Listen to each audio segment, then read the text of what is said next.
Hermanos, ¿cómo están? Dios les bendiga. Bienvenidos a esta nuestra clase de antropología bíblica. Mi nombre, como bien lo decía Joel, es Romer Ali y tendré pues el privilegio de guiarlos a través de este estudio a lo largo de este mes, si el Señor así lo permite. Antes de comenzar, hermanos, me gustaría que nos tomásemos un tiempo para meditar un poco en qué consiste la antropología bíblica. Y es que la antropología bíblica es fundamental para comprender no solo nuestra fe, sino también nuestra propia naturaleza y propósito como seres humanos. Bajo ese marco, vamos a iniciar este curso aclarando algunos conceptos. ¿Qué entendemos por antropología? ¿Qué es la antropología? Bueno, básicamente la antropología es el estudio del hombre. Sin embargo, nuestro curso, como ustedes pueden ver en pantalla, tiene un apellido, presenta un apellido, el cual es bíblica, antropología bíblica. Eso significa que vamos a estudiar al hombre a la luz de las escrituras. Por lo tanto, podemos definir la antropología bíblica como el estudio del hombre a la luz de las sagradas escrituras. Es importante darle este apellido a nuestro estudio porque hay diferentes tipos de antropología, como vamos a ver a lo largo de esta noche. Ahora, hermanos, una de las interrogantes más importantes dentro de la filosofía en el mundo antiguo fue la pregunta, ¿qué es el hombre? ¿Qué es el hombre? Y a través de esta pregunta se ha buscado entender en qué consiste nuestra naturaleza como seres humanos. Sin embargo, en nuestro tiempo se ha perdido un poco el interés por responder esa pregunta. Ya no se busca saber tanto qué es el hombre, sino más bien lo que se pretende en nuestros tiempos es estudiar para qué fue creado el hombre. En otras palabras, ya no es importante lo ontológico, sino más bien lo epistemológico. Ya no importa tanto la esencia del hombre, sino más bien la existencia. ¿Sí? Esta es una premura que ha surgido dentro de diferentes sistemas que han intentado dar una respuesta respecto a la naturaleza o a la existencia del hombre. Entonces, vamos a ver algunos sistemas que han intentado resolver esta pregunta. ¿Cuál es la pregunta clave? ¿Qué es el hombre?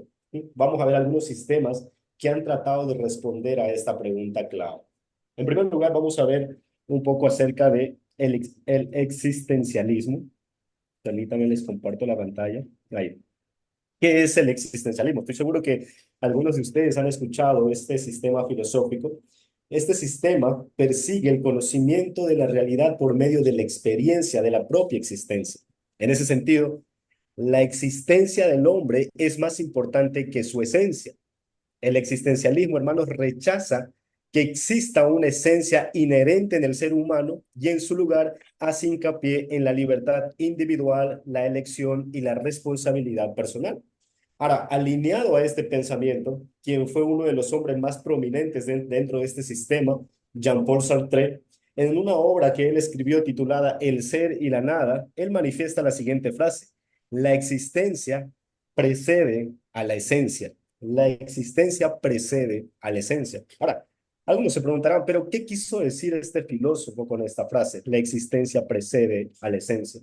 Bueno, esta célebre frase, hermanos, significa que no existe una esencia predefinida o un propósito dado a los seres humanos al momento de nacer, sino que el hombre determina su propio propósito a la luz de su existencia. Es así que la existencia precede a la esencia.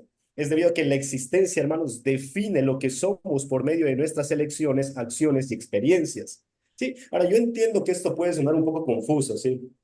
Voy a repetir la idea. El existencialismo, y específicamente Jean-Paul Sartre, con la frase la existencia precede a la esencia, quiere dar a entender a su audiencia que el hombre determina quién es él a la luz o a raíz de su existencia.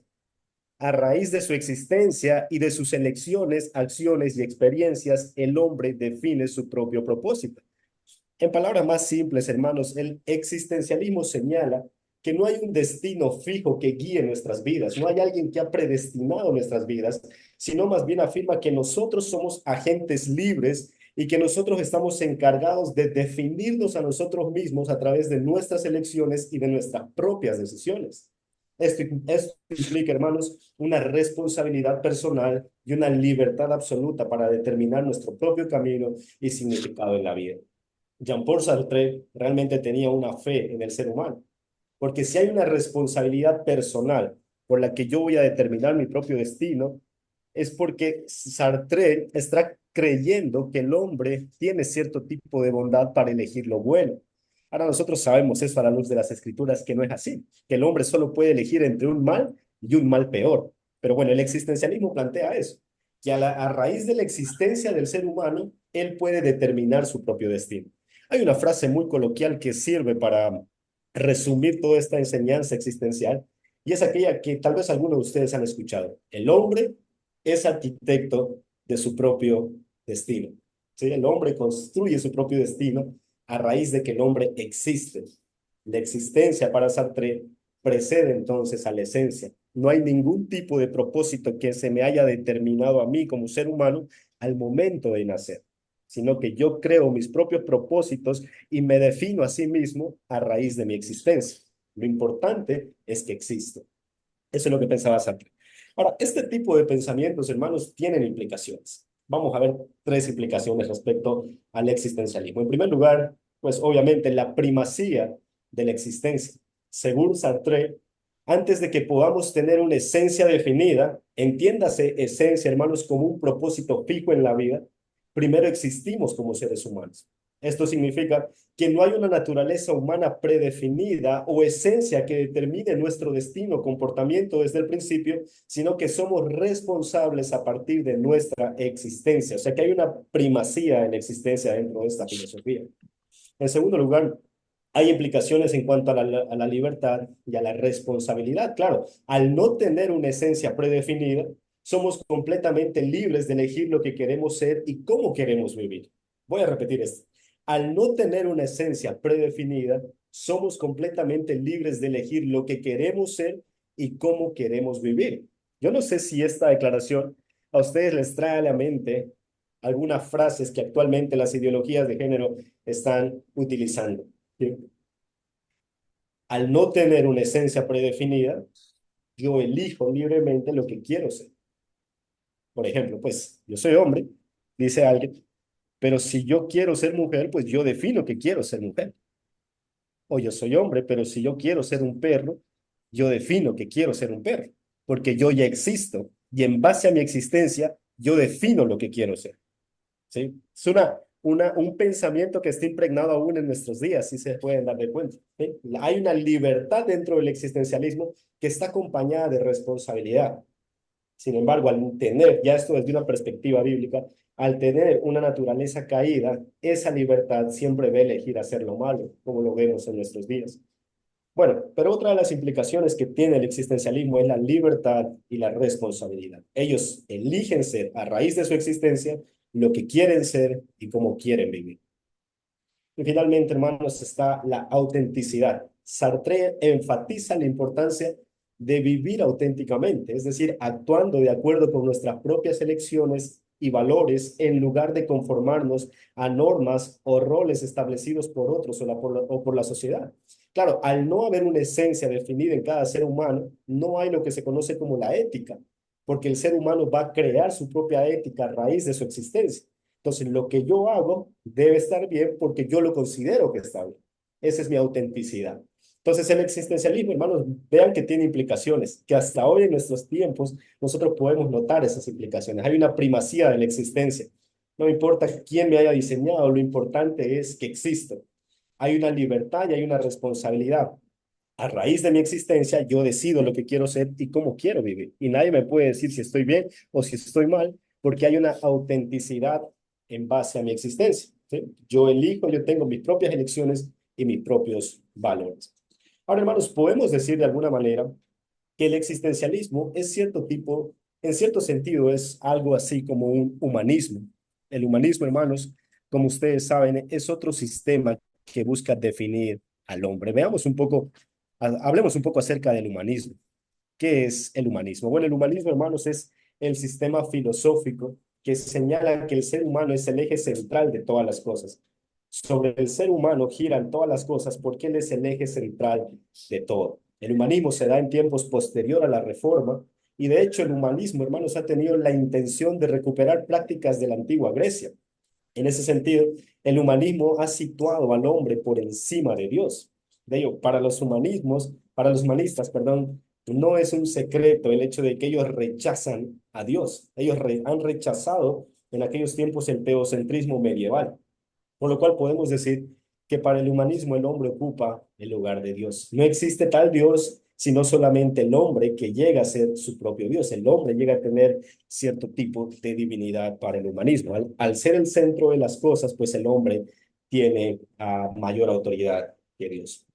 Sin embargo, hermanos, las diferentes guerras mundiales, las guerras mundiales, han hecho vacilar esta perspectiva. Las atrocidades del régimen nazi también han hecho vacilar esta perspectiva, porque pues ellos creen que el hombre es la medida de todas las cosas.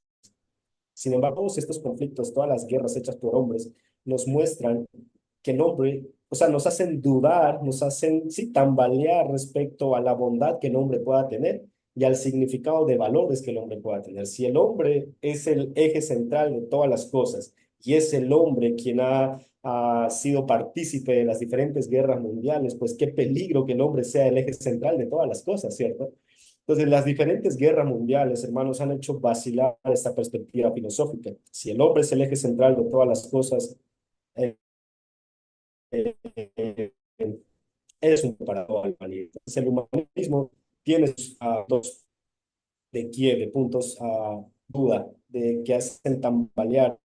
Pero ahora, si ya no se el hombre, ya no se puede tener una fe ni en el humanismo que centra al hombre como eje, surge algo, una consecuencia de no creer en la bondad del hombre. Y esto se llama nihilismo. El nihilismo es otra corriente filosófica y hablemos un poco de esta perspectiva filosófica. Bueno, esta corriente filosófica, hermanos, es aquella que cree en la nada.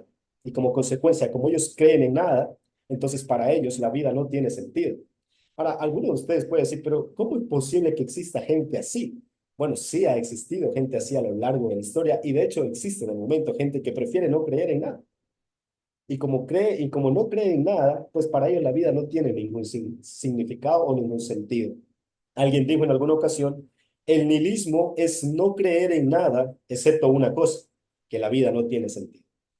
El nihilismo es no creer en nada, excepto una cosa, la vida no tiene sentido. Podemos decir entonces, hermanos, que el nihilismo niega todos los valores humanos y habla de la falta de sentido de la fe. Es decir, el nihilismo va más allá del humanismo. El humanismo por lo menos destrona a Dios y pone al hombre en su lugar. Pero el nihilismo destrona a Dios y destrona al hombre y pone nada en lugar de estos dos componentes. En lugar de Dios y el hombre, el nihilismo prefiere creer en nada. Y si no se cree en nada, pues la vida carece de sentido. Dentro de esta corriente filosófica, hay un famoso filósofo que ha escrito algunos tratados respecto a este punto, y él es Friedrich Nietzsche. Él, en su obra titulada Así habló Zaratustra, escribe esta famosa frase que es muy conocida, ¿sí? Dios ha muerto, Dios permanece muerto y nosotros lo hemos matado, dice Friedrich Nietzsche.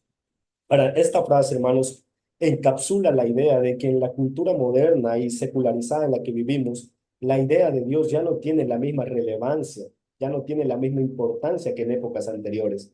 Para este filósofo, el, eh, el momento crucial del desarrollo humano, para que el hombre pueda desarrollarse, es importante sacar a Dios de la ecuación, para que el hombre pueda tomar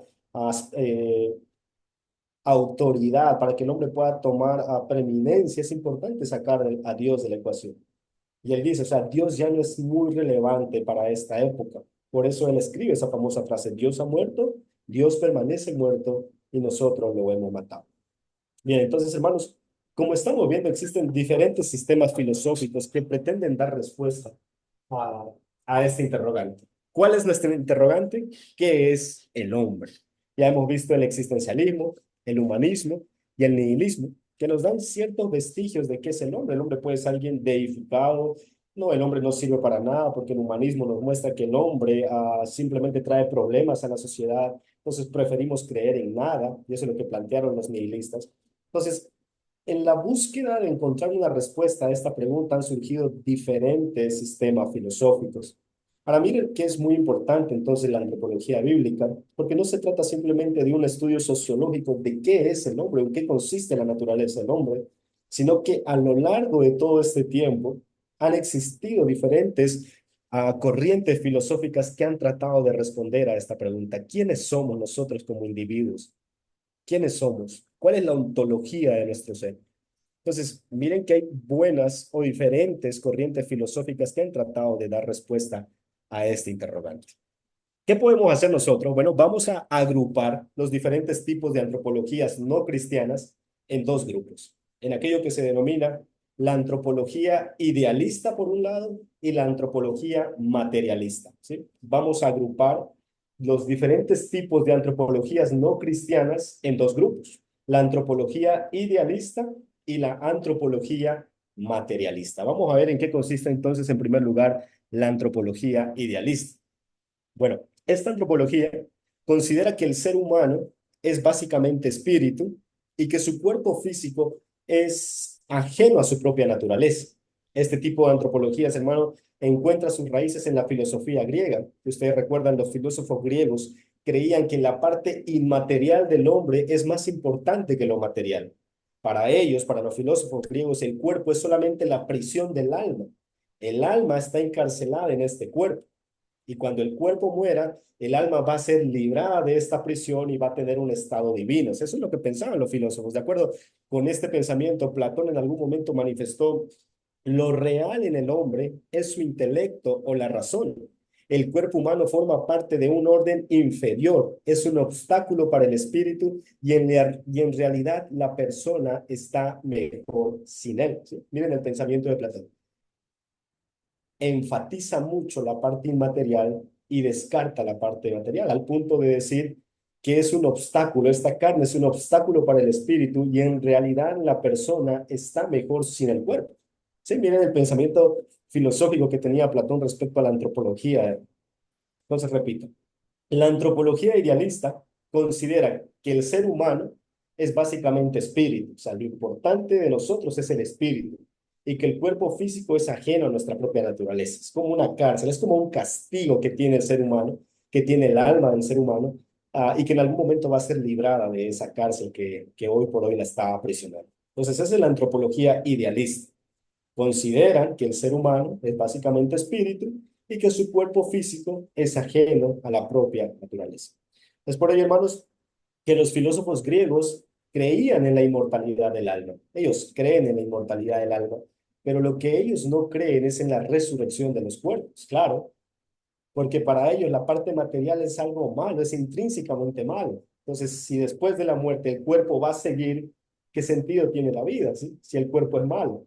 Pero si después de la muerte el cuerpo ya no va a existir, pero el alma va a ser eterna, va a ser inmortal, pues eso sí es realmente una vida provechosa, porque ya el alma va a estar separada del cuerpo. Entonces los filósofos griegos tenían ese pensamiento. Creemos en la inmortalidad del alma, pero no en la resurrección de los cuerpos, ¿sí? Algo distinto a la perspectiva bíblica, ¿no? ¿Qué creemos nosotros como cristianos? Bueno, que después de la muerte, el cuerpo y el alma están separados y el alma entra a lo que se conoce como el estado intermedio. Ojo, el estado intermedio, no un lugar intermedio, sino el estado intermedio. Este estado intermedio es la existencia consciente del alma desde la muerte hasta la segunda venida de Cristo, porque cuando Cristo venga por segunda vez, van a resucitar los cuerpos y ¿qué va a suceder? Nuevamente, el alma va a ser vinculada a su cuerpo incorruptible en el caso de los cristianos.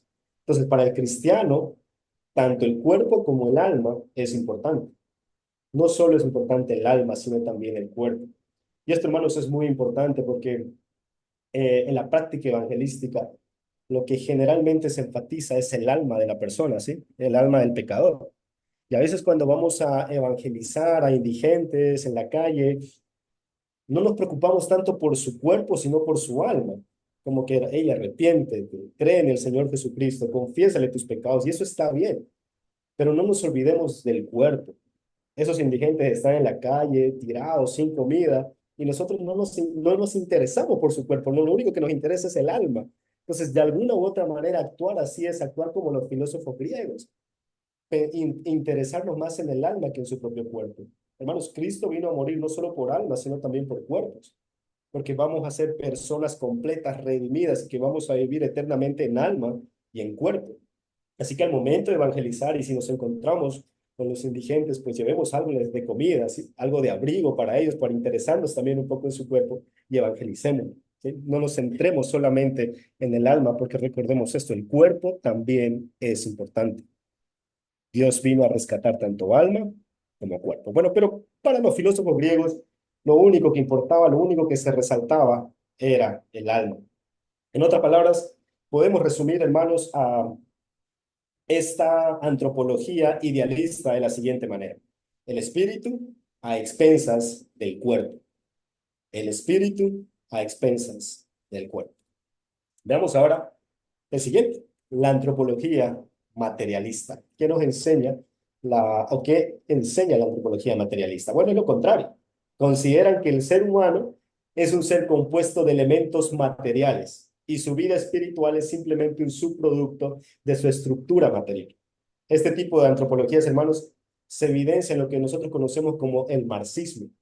El marxismo, como ustedes saben, es una teoría política, económica, social, que critica el capitalismo y pretende que los propios trabajadores manejen los medios de producción. ¿Sí? Eso es el marxismo. Para el marxismo, el hombre no fue creado a imagen de Dios, sino que son solo un producto de la naturaleza. Es decir, el hombre ha ido evolucionando como producto de la naturaleza. Eso nos lleva también a otros sistemas, ¿sí? El evolucionismo ateo. Bueno, como el hombre ha ido evolucionando, pues el hombre es víctima de su propio entorno. ¿Sí? El hombre es porque así lo ha formado su propio ambiente, su propio entorno. Así que para los marxistas, el hombre es víctima de su ambiente. El hombre nace siendo bueno y como simplemente el hombre es un ser compuesto de elementos materiales, esos elementos materiales son buenos, pero son corrompidos por su entorno, por su ambiente en el que están rodeados. Ahora, podemos definir, hermanos, ah, esta antropología materialista de la siguiente manera. Diferente o en viceversa la antropología idealista. El cuerpo a expensas del espíritu. El cuerpo a expensas del espíritu. Entonces, bien, la antropología idealista es el espíritu vale más que el cuerpo. Y la antropología materialista es el cuerpo vale más que el espíritu. Estos dos tipos de antropologías, tanto la antropología idealista como la antropología materialista, resumen los diferentes tipos de antropología planteados por los diferentes sistemas de pensamiento. Entonces, solo hay dos tipos de antropología, seculares, ¿verdad? No bíblicas, sino seculares, no cristianas. La antropología idealista, que enseña que el espíritu es más importante que el cuerpo, y la antropología materialista, que enseña que el cuerpo es más importante que el espíritu. O sea, podemos resumir entonces todas las antropologías que hemos visto hasta el momento bajo estas dos divisiones. Ahora, es necesario, hermanos, evaluar estos sistemas, evaluar tanto la antropología idealista como la antropología materialista. Así que haciendo un análisis respectivo, podemos decir que ambas antropologías no son parciales, ¿sí? No son parciales, pues ponen de relieve un aspecto del ser humano a expensas del otro. El idealista pone todo el énfasis en el alma o en la razón, mientras que el materialista pone todo el énfasis en el lado físico del otro. ¿Sí? O sea que no son parciales este tipo de antropología, porque resaltan un aspecto del ser humano a expensas de otros. Así que, hermanos, ante esta divergencia, ¿qué debemos hacer? Bueno, debemos acudir a las Sagradas Escrituras para ver qué nos enseña Dios respecto a la naturaleza del hombre. Sí, eso es lo que vamos a hacer. Vamos a ir a las Sagradas Escrituras para ver qué es lo que Dios nos enseña respecto a la naturaleza del hombre. Por eso hemos definido este curso como antropología bíblica, porque vamos a estudiar al hombre no a la luz del existencialismo, no a la luz del humanismo, ni del nihilismo, o en resumen, no a la luz de las antropologías idealistas ni de las antropologías materialistas, sino a la luz, como les dije al principio, de las Sagradas Escrituras. Por eso este curso se llama Antropología Bíblica. Vamos a estudiar al hombre en base a lo que las Escrituras nos enseñan del hombre. Ahora, para cumplir con este objetivo, he dividido este curso en 4 clases que descansarán bajo los siguientes temas. Número 1, el hombre como persona creada. Número 2, el hombre como imagen de Dios. Número 3, el hombre y el pecado. Y finalmente, el hombre como persona total. Todas estas clases las estaremos desarrollando a lo largo de este mes con el favor de Dios. Entonces, repito nuevamente los temas que vamos a ir desarrollando a lo largo de este mes. En primer lugar, lo que vamos a ver hoy es el hombre como persona creada. En segundo lugar, el hombre como imagen de Dios, el siguiente jueves. El hombre y el pecado, el tercer jueves de este mes. Y el último jueves de este mes vamos a ver el hombre como persona total. Veamos hoy entonces, hermanos, el primero de estos títulos, el hombre como persona creada. Una premisa básica en el ámbito cristiano es que Dios creó al ser humano, ¿cierto? Estamos todos de acuerdo con eso. Génesis capítulo 1, versículo 27 dice, creó Dios al hombre a imagen suya, a imagen de Dios los creó, varón y hembra los creó. Así que una premisa básica en el ámbito cristiano es que Dios es quien creó al hombre. Ahora, esta premisa tiene una consecuencia, claro. Y es que el hombre, a raíz de ser creado por Dios, no existe de forma autónoma o independiente, sino más bien el hombre existe siendo dependiente de Dios, como toda criatura. Toda criatura depende de su creador. Y como el hombre fue creado por Dios, según Génesis capítulo 1, verso 27, pues el hombre no existe de forma autónoma, sino que el hombre existe como dependiente de Dios. En otras palabras, el hombre existe como criatura de Dios. Ahora, esta es una verdad, hermanos, que la vemos reflejada en las Sagradas Escrituras. Ustedes están con sus Biblias. Vayan conmigo a Nehemías, capítulo 9, versículo 6, por favor. Y vamos a ver esto que acabo de decir, que es corroborado por las Sagradas Escrituras. Nehemías, capítulo 9, versículo 6. Dice así la palabra de Dios. Tú solo eres Jehová. Tú hiciste los cielos y los cielos de los cielos con todo su ejército, la tierra y todo lo que está en ella, la tierra, los mares y todo lo que hay en ellos, y tú vivificas todas estas cosas y los ejércitos de los cielos te adoran. Miren, hermanos, que Nehemías está diciendo que es Dios quien da vida, quien vivifica la tierra y todo lo que hay en la tierra, los mares y todo lo que hay en los mares. Es Dios el creador sosteniendo a su creación. Es decir, la creación no puede existir fuera de su creador. Miren cómo Nehemías está resaltando eso. Dios sostiene y vivifica a su creación. Ahora, esta es una verdad que también lo vemos en el Nuevo Testamento. Vayan conmigo a Hechos, capítulo 17, versículo 25. Y vamos a ver que esta misma idea de Dios el creador sosteniendo a su creación se repite también en el Nuevo Testamento. Hechos, capítulo 17, versículo 25. En lo que dice la palabra de Dios. Pues Él es quien da a todos vida y aliento. ¿Sí? Y todas las cosas. Repito lo que dice Hechos capítulo 17, verso 25. Pues Él, hablando de Dios, es quien da a todos vida y aliento y todas las cosas. Es decir, somos sostenidos por nuestro Creador. De modo, hermanos, que la criatura, el hombre, al ser una criatura, existe solo porque Dios, su Creador, le da vida y le da aliento. Si Dios no nos da vida, pues el hombre no puede existir, porque como criaturas dependemos de Dios. De otra manera, hermanos, sería imposible que el hombre exista fuera de Dios. El hombre existe porque es criatura de Dios. Entonces, hasta este punto, ya sabemos entonces que el hombre es una criatura y como criatura depende de Dios. Sin embargo, hermanos, hay algo que quiero decirles, y es que el hombre no solo es una criatura, sino también el hombre es una persona.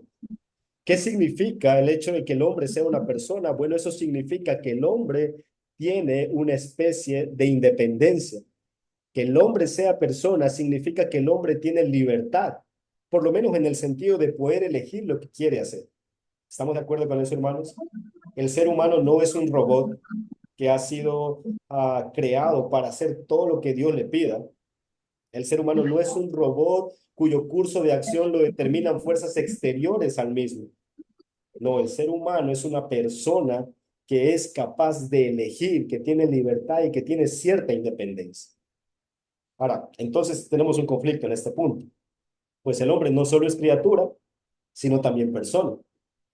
Entonces, es una criatura que depende de Dios, pero a la vez es una persona que es independiente. Tenemos un conflicto ahí.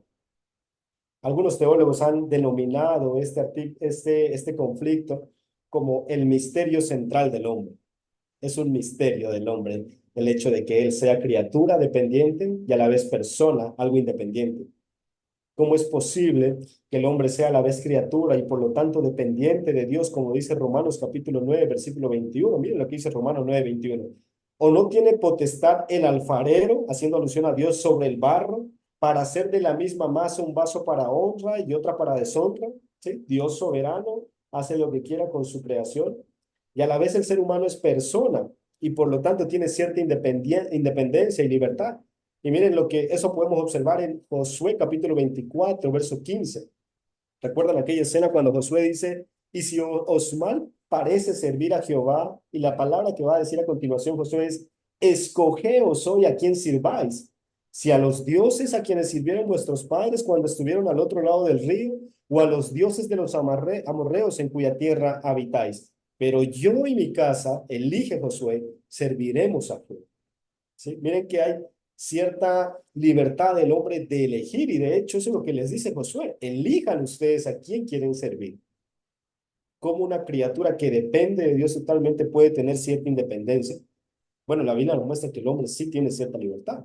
Segunda Corintios capítulo 5 versículo 20, el apóstol Pablo dice así que somos embajadores en nombre de Cristo, como si Dios rogase por medio de nosotros, o rogamos en nombre de Cristo, reconciliados con Dios. Pablo le está diciendo a los hermanos de Corinto que ellos busquen reconciliarse con Dios. Miren que hay cierto tipo de libertad, de independencia en la que el hombre puede elegir. Pero ¿por qué puede hacer eso el hombre? Porque el hombre no solo es criatura, sino también es persona. Y como persona, el hombre tiene libertad y cierto tipo de independencia para elegir lo que él quiere hacer. Así que, hermanos, este es el misterio central del hombre. Y es que el ser humano es al mismo tiempo criatura y persona. Es, por tanto, una persona, como dice Anthony Hockeman, una persona creada. El hombre es una persona creada. Este es un misterio, porque dependencia y libertad nos parecen conceptos incompatibles. Sin embargo, aunque racionalmente sea incomprensible, es verdad, porque así nos lo enseñan las Sagradas Escrituras. ¿Es el hombre dependiente o es el hombre independiente? Bueno, sí, es tanto dependiente como independiente. ¿Sí? Es la misma idea de la soberanía de Dios y la responsabilidad del hombre. ¿Sí? ¿Es Dios quien salva o es el hombre quien decide salvarse? Bueno, es Dios, pero también es el hombre quien tiene sí, la libertad de poder creer, porque el hombre no es un robot. Entonces es la misma idea, es un misterio del hombre, es un hombre dependiente, pero a la vez es independiente en algunos aspectos. Ahora, todas las antropologías seculares que hemos visto hasta este punto no toman en cuenta estos dos conceptos del hombre, por lo cual ofrecen una idea distorsionada del hombre. Estos dos conceptos, hermanos, deben, estos dos conceptos deben ir siempre juntos, porque si no traerá ciertos peligros. Estos dos conceptos, como dice Robert Brisman, deben ir siempre juntos, porque al no tratarlos juntos, pues van a tener ciertos peligros o ciertas consecuencias para la iglesia. Quiero leer esta cita que dice Robert Brisman respecto a esto que acabamos de hablar. Miren lo que él dice: la condición de criatura y de persona del hombre deben sustentarse juntas y en tensión. Cuando la teología subraya la condición de criatura y subordina la de la persona, sale a la luz un determinismo estricto y se deshumaniza al hombre. Ahora, cuando se pone de relieve la condición de persona y se olvida de su condición de criatura, se lo deifica y se pone de entredicho la soberanía de Dios. Así que estos dos conceptos, hermanos, siempre deben ir juntos. Porque si resaltamos la condición de criatura por encima de la condición de persona, estamos deshumanizando al hombre y lo situamos como si fuera un robot que no tiene emociones, comportamientos o conceptos propios. Sin embargo, por el otro lado, si resaltamos la condición de persona por encima de la condición de criatura, estamos divinizando al hombre. Así que hay grandes peligros en separar estos dos conceptos. Siempre, hermanos, siempre la condición de criatura y de la persona deben ir juntas. Solo de esa forma entenderemos la naturaleza del hombre. Siempre entendiendo que el hombre es criatura y que es persona. En palabras de Anthony Huckman, es una persona creada. Ahora, respondiendo a la pregunta, ¿qué es el hombre? Con lo aprendido en esta clase, entonces podemos decir que el hombre es una persona creada, que depende de Dios porque Él es su creador, pero a la vez tiene cierta libertad para tomar decisiones en su vida. ¿Qué es el hombre? El hombre es una persona creada. El hombre es una persona creada. Vamos a ir respondiendo esta pregunta a lo largo de estas 4 clases, pero hoy por lo menos vamos a quedarnos con eso. ¿Qué es el hombre? El hombre es una persona creada. Y ya ustedes saben qué significa o a qué me refiero con el término persona creada. Persona creada. Pregunta, ¿de qué nos sirve saber todo esto? Bueno, saber o conocer estos conceptos tiene implicaciones teológicas. Veamos en primer lugar las implicaciones respecto al origen del pecado. Hermanos, perdón, la razón del por qué el hombre pecó en el huerto del Edén seguirá siendo un misterio. ¿Sí? No sabemos por qué el hombre, teniéndolo todo a su alrededor, decidió pecar y rebelarse contra Dios. Eso va a ser un misterio. Sin embargo, podemos decir, hermanos, que el hombre pudo caer en pecado porque era una persona. El hombre pudo caer en pecado porque era una persona. Y recuerden, como persona, él tenía la libertad de escoger algo. Bueno, él decidió escoger algo que estaba en contra de la voluntad de Dios. Pero eso no quiere decir que él deje de ser persona. Él, por ser persona y teniendo la libertad o la independencia de escoger algo, pues decidió algo malo en contra de Dios. Pero a la vez debemos ser conscientes, hermanos, de que el hombre, incluso al pecar, siguió siendo una criatura. Porque si el hombre estaba viviendo al momento de pecar es porque Dios le estaba dando vida. Recuerden los textos que hemos leído, Dios es el que da vida a todos. Entonces, si el hombre estaba vivo, es porque Dios le estaba dando vida como criatura. Pero si el hombre elige pecar, es porque él, como persona que tiene libertad, decide ir en contra de Dios. ¿Sí? ¿Se entiende un poco eso? Dentro del origen del pecado, entonces podemos decir que el hombre decidió pecar porque era persona, pero el hombre tenía vida al momento de pecar porque era Dios quien le estaba dando vida. Es por eso que Anthony Huckeman, en base a esto, da una declaración muy potente y él dice, la magnitud del pecado del hombre consiste en el hecho de que el hombre utilizó facultades recibidas de Dios al servicio de Satanás. ¿Sí? Porque era Dios quien le estaba dando vida al hombre. Y el hombre, al ser criatura, estaba recibiendo vida y energía de parte de Dios. Pero al ser persona, eligió pecar en contra de Dios. Ahora, la magnitud, por eso dice Anthony Huckeman, del pecado del hombre consiste en el hecho de que él utilizó facultades recibidas por Dios al servicio de Satanás. Y yo quiero que piensen en ustedes cuando están escuchando esta frase. Ustedes cuando pecan, hermanos, están cometiendo ese mismo pecado que Adán. Están en esa misma magnitud de pecado. Porque es Dios quien te está dando vida, porque tú sigues siendo criatura de Dios. Pero cuando pecas, estás usando esas bendiciones, esas facultades recibidas por Dios al servicio de Satanás. Esa es la magnitud, no solo del pecado de Adán, sino también de nuestro pecado. Que recibimos los favores, la bendición, las facultades de Dios para ponerlas al servicio de Satanás. Así que cada vez que pecamos, hermanos, recordemos eso. Estoy usando aquello que Dios me está dando como criatura para ponerlas al servicio de Satanás. Que hay una magnitud del pecado. Entonces, cada pecado, por más simple y pequeño que parezca, realmente es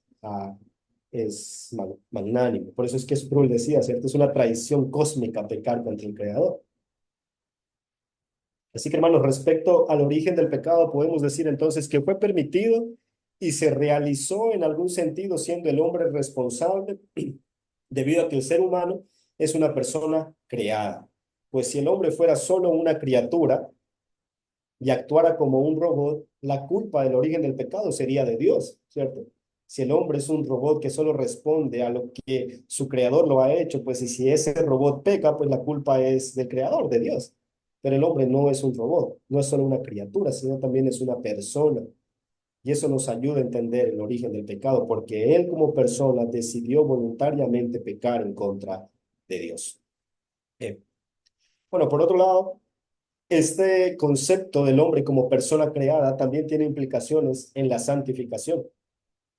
¿Qué es la santificación? Bueno, la santificación puede definirse como la operación del Espíritu Santo con la participación responsable del hombre, por medio de la cual el Espíritu renueva la naturaleza del hombre y lo hace capaz de vivir para la gloria de Dios, ¿sí? Una participación o una operación del Espíritu Santo en el progreso moral del hombre, donde el hombre es responsable de ese progreso.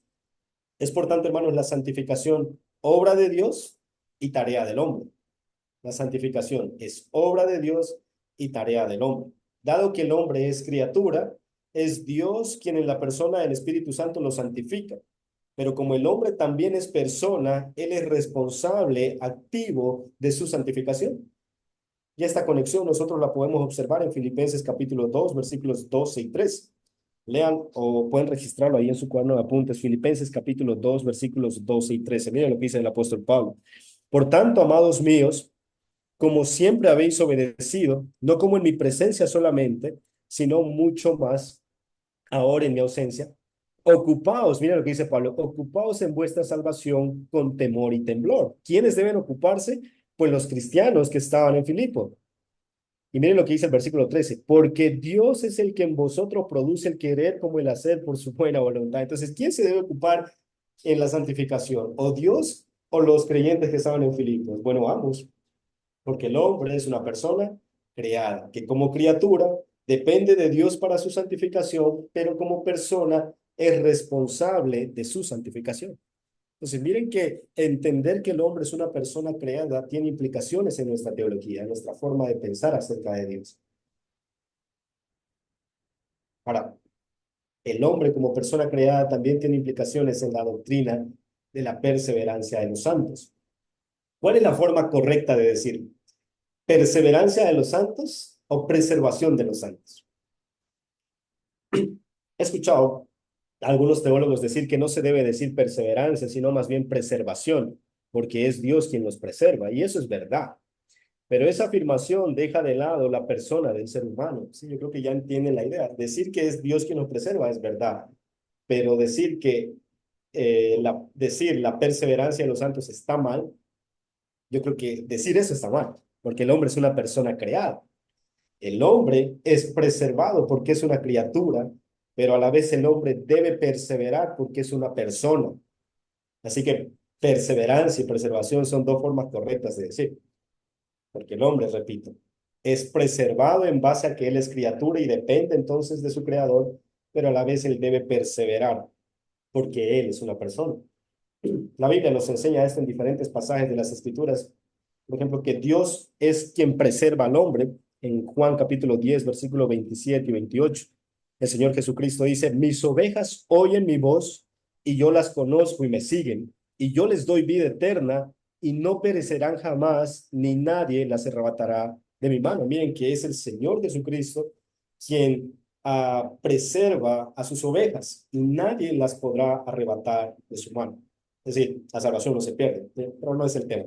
Pero miren que la idea es mostrar de que es Dios quien preserva a sus criaturas. Pero también, hermanos, encontramos varios pasajes en las Escrituras que sostienen que el hombre es responsable de perseverar, porque él es persona. Miren lo que dice Mateo capítulo 10, versículo 22. Mateo capítulo 10, versículo 22. Y seréis aborrecidos de todos por causa de mi nombre, dice el Señor Jesucristo. Mas el que persevere hasta el fin, este será salvo. Entonces, miren que la Biblia nos muestra esos dos conceptos. El hombre es preservado, sí es correcto, pero el hombre también debe perseverar. ¿Cómo podemos encajar estos dos conceptos? Bueno, a la luz de entender que el hombre es una persona creada. El hombre como criatura debe ser preservado, pero el hombre como persona debe perseverar. Pero miren que tiene ciertas implicaciones el entender este concepto respecto al hombre. De modo que, hermanos, entender la antropología bíblica, entender que el hombre es una persona creada, nos ayuda a comprender mejor nuestra teología. Finalmente, quiero terminar con esta reflexión. Los teólogos de tradición reformada, aquellos que son llamados calvinistas, tienden a enfatizar más el aspecto del hombre como criatura. El hombre depende totalmente de Dios, la soberanía de Dios, y está muy bien. Por otro lado, los teólogos arminianos suelen insistir sobre todo en la condición del hombre como persona. Ellos por esa razón enfatizan la importancia de la decisión voluntaria del hombre al momento de su salvación. Pero no debemos ser tan extremistas. En su lugar debemos tener presente la paradoja de que el hombre es a la vez criatura y persona. Esto nos ayudará, hermanos, a comprender totalmente, a valorar, mejor dicho, totalmente la soberanía de Dios y la responsabilidad del hombre. El hombre es una persona creada. Así que, ¿qué hemos visto entonces, hermanos, a lo largo de esta noche? Bueno, hemos visto diferentes sistemas filosóficos que tratan de dar una respuesta respecto al hombre. Hemos hablado un poco de manera somera acerca del existencialismo, hemos hablado del humanismo y del nihilismo. Y hemos dicho que hay diferentes sistemas que se pueden encajar, diferentes sistemas de antropología no cristiana que se pueden encajar en dos aspectos, la antropología idealista y la antropología materialista. La antropología idealista resalta el espíritu a expensas del cuerpo y la antropología materialista resalta el cuerpo a expensas del espíritu. ¿Sí? En esos dos conceptos o en esos dos grupos podemos encajar todas las antropologías no cristianas. Sin embargo, las escrituras nos muestran que el hombre ha sido creado por Dios y como criatura depende de Dios. Pero también las escrituras nos muestran que el hombre no solo es criatura, sino también es una persona.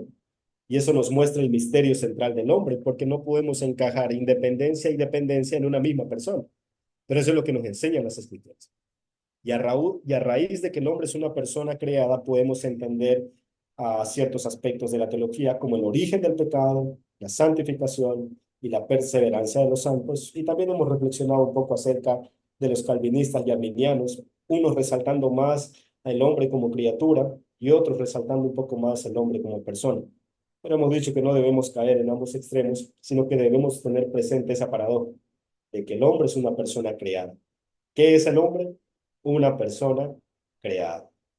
Bueno, hermanos, aquí vamos a terminar la clase de hoy. Ya son las 7:50, así que vamos a abrir un espacio para preguntas, si es que alguno de ustedes tiene alguna pregunta o pues algún aporte o alguna reflexión a todo lo que hemos hablado esta noche para que podamos enriquecernos un poco más con de esta clase.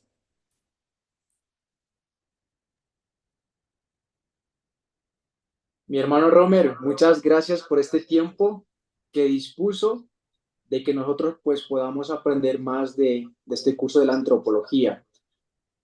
Y pues para mis hermanos que nos están viendo, ya pueden escribir en el chat de la plataforma para que el hermano Romer pueda estar respondiendo a las preguntas. Al parecer, si hay una pregunta en el chat, están surgiendo preguntas.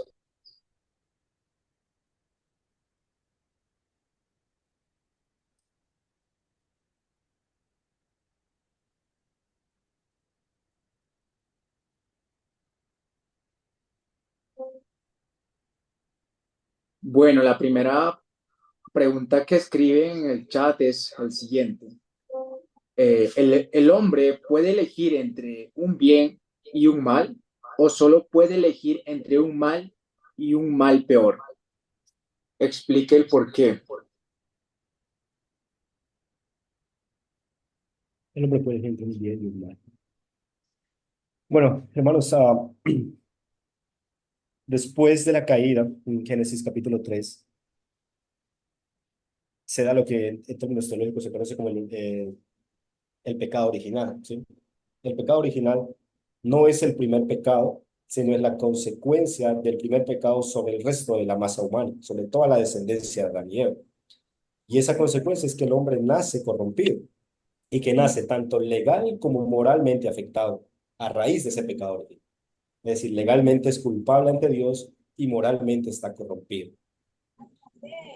Hablando en ese sentido, desde el pecado original, pues el hombre no puede elegir un bien o un mal, porque el hombre tiene una naturaleza corrupta y todo lo que el hombre va a elegir es un mal o un mal peor. Ahora, ¿cómo determinamos nosotros qué es una buena obra o qué es un buen elegir? Bueno, la Confesión Bautista de Fe señala que una buena obra es aquella que tiene estos tres componentes. Nace de un corazón regenerado. Entonces, si el hombre no es regenerado, pues ya no puede tener una buena obra o elegir algún bien. En segundo lugar, tiene una motivación correcta que es para la gloria de Dios. Y en tercer lugar, pues se adecúa al decálogo o a los mandamientos de Dios. Entonces, para que sea una buena obra o una buena elección, deben tener estos tres componentes. Ahora bien, como el hombre está corrompido a raíz del pecado original, pues él no puede hacer eso, porque en primer lugar no nace de su obra o su buena elección, no nacería de un corazón regenerado, ni se hace para la gloria de Dios, sino para la gloria de sí mismo. Entonces el hombre no puede elegir entre un bien o un mal, porque él tiene una naturaleza corrupta, que todo lo que él hace a raíz de esa naturaleza corrupta es apartarse de Dios o es alejarse de Dios. Entonces, en ese sentido, hermanos, desde el pecado original, no, no se puede elegir entre el bien y el mal, sino solo entre el mal y el mal peor. Ahora, esta frase del mal y del mal peor es pues una frase que dice un teólogo conocido como Lord Reinhard Bonner, que en su libro La predestinación él usa eso, como para decir que el hombre solo puede elegir entre un mal y un mal peor. Pero la idea es esa, que el hombre a raíz de su naturaleza pecaminosa no puede elegir algo que agrade a Dios. Esa es la idea. No sé si se responde la pregunta y si el hermano que hizo la pregunta pues no está convencido, pues el hermano lo puedes escribir y podemos volver a repasar eso. También acotando, pues hermanos, los que quieran preguntar por audio también es permitido, no más que antes de preguntar se les ruega que puedan mencionar su nombre como para que sea más interactivo esta reunión. Tenemos más preguntas en el chat.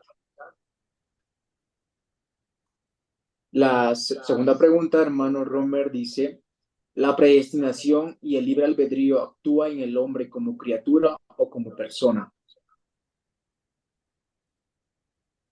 La predestinación y el libre albedrío actúa en el hombre como criatura o como... Bueno, vamos por el libre albedrío. El libre albedrío, pues sí, actúa en el hombre como persona. Ahora, cuando hablamos de libre albedrío, siempre debemos hacer esa distinción que han hecho los reformadores entre el libre albedrío respecto a conceptos soteriológicos o el libre albedrío respecto a conceptos de la vida cotidiana. Después del pecado original, pues el hombre no tiene libre albedrío, ¿cierto? Claro, porque si todo lo que va a elegir es malo y va en contra de Dios, pues no puede elegir, no puede tener un libre albedrío respecto a su salvación, ¿no? Pero sí puede tener un libre albedrío respecto a las elecciones de su vida cotidiana. Nosotros estamos hoy acá reunidos porque lo elegimos voluntariamente. ¿Sí? Entonces, sí hay en ese sentido el libre albedrío. eh, es como es parte de la persona del hombre. El hombre puede elegir, tiene cierta libertad de hacer cierto tipo de cosas en su vida cotidiana. Ahora ahí está el detalle. Cuando el hombre es regenerado, la pregunta es, ¿el hombre decide creer en Dios voluntariamente o el hombre es un robot que Dios le cambia el corazón y ahora actúa como robot y cree en Dios de forma forzosa? No, recibimos la fe como un regalo de Dios, pero nosotros siendo responsables y siendo personas decidimos creer en Dios. Ahora, quiero tener mucho cuidado con esa declaración porque no estoy diciendo aquello que los arminianos puedan afirmar y que dicen que el hombre pues hace por lo menos el 50% de la obra al decir que él acepta a Dios, ¿no? Pero es muy peligroso decir simplemente que el hombre, como un robot, es cambiado, su mecanismo es cambiado y que él acepta a Dios porque Dios le ha dado el regalo de la fe. No, el hombre sigue siendo persona y como persona, a través de toda la obra de salvación que Dios ha hecho, él cree. Nosotros creemos. ¿Sí? Eso respecto al libre albedrío. Ahora, respecto a la predestinación, bueno, ¿qué entendemos por predestinación? Bueno, la predestinación, hermanos, es una doctrina teológica que sostiene que nuestro destino, el destino de las personas ya ha sido planeado o sí, o no quiero usar predeterminado por Dios desde antes de la fundación del mundo. Entonces, en ese sentido, yo creo que la predestinación es como criatura, o sea, muestra al hombre como criatura, porque él depende, o sea, su destino depende de lo que Dios, su creador, decida. ¿Eh? Entonces, yo creo que son conceptos distintos. La predestinación presenta un aspecto del hombre como criatura y el libre albedrío presenta el aspecto del hombre persona. Me parece una buena pregunta esa. ¿Quién es? Bueno, me parece una buena pregunta. No, mira que son implicaciones teológicas que yo no las dije en la clase, pero que se siguen dando a raíz de que del concepto de entender que el hombre es una persona creada, aún en la predestinación y aún en el libre albedrío. Muchas gracias, mi hermano. Debido al tiempo de esta reunión que ya se nos está acabando, eh, bueno, la última pregunta que podemos responder sería este, hermano. En su opinión, ¿de qué manera el humanismo y el materialismo han afectado la teología y la vida práctica en la iglesia de hoy? ¿Y cómo lo podemos identificar? Perdón. Listo, dale, hermano. Solo quiero no dejar pasar por alto esta pregunta que un hermano lo hace. Y que es muy sencillo. ¿No? La antropología, hermanos, es el estudio del hombre. Hay una pregunta ahí. La antropología es el estudio del hombre. Pero cuando entendemos antropología, no estamos hablando precisamente de la antropología bíblica. Por eso es necesario resaltar antropología bíblica, el estudio del hombre a raíz de las Sagradas Escrituras. Bueno, ahora sí, en su opinión, ¿de qué manera el humanismo o el materialismo han afectado la teología y la vida práctica de la iglesia hoy? ¿Cómo lo podemos identificar? Bueno, el humanismo, hermanos, como les decía al principio de la clase, resalta al hombre como el eje central de todas las cosas, ¿no? Y pone incluso a Dios por debajo de él. ¿Cómo eso ha afectado a la iglesia? Bueno, yo creo que en ciertos ámbitos cristianos hay cierto tipo de humanismo, ¿sí? Pastores, hermanos que dicen, Dios, yo te ordeno que me des esto. Dios, yo decreto que tú hagas esto. Eso es como el hombre estando por encima de Dios. Yo creo que eso es parte en la que, o de alguna manera en la que el humanismo ha afectado en la práctica de las iglesias. Es una soberbia, hermanos, ordenarle algo a Dios, decretarle algo a Dios, es ponernos por encima de Él. Pues yo creo que en ese sentido, hermanos, el humanismo ha afectado la vida práctica de la iglesia, que es porque se ha metido en ciertas corrientes cristianas, haciendo ver que el hombre es más, tiene más preeminencia que nuestro Señor. Y eso no es así. Dios es soberano y nosotros no podemos decretar nada, ni pedirle, ni exigirle nada a Dios. Nosotros probablemente podemos decirle, Dios, si tú quieres, viviremos y haremos esto, y si no, pues tú eres nuestro Dios. Entonces yo creo, hermanos, que esa sería una de las razones. Muchas gracias, mi hermano Romer.